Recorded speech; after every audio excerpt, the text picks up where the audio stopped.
Чувашии увеличилось количество 100-бальников по ЕГЭ. Высший балл по одному из предметов получили 79 выпускников.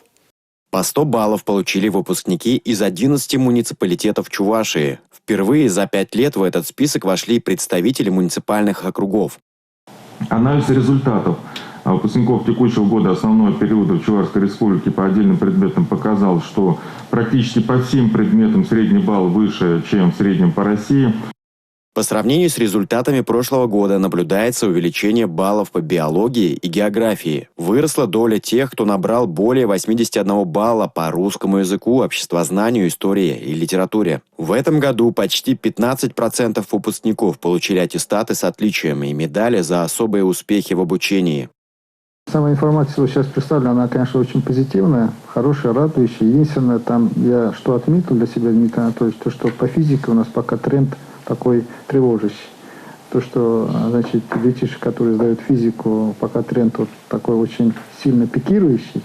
Давайте мы попробуем и все-таки в течение ближайших год-два на эту тему серьезно поработать. Глава региона предложил проводить больше олимпиад и конкурсов по физике, чтобы заинтересовать ребят данным предметом, а также чаще организовывать экскурсии для школьников на ведущие промышленные предприятия. Александр Отяков, Сергей Емельянов, Республика.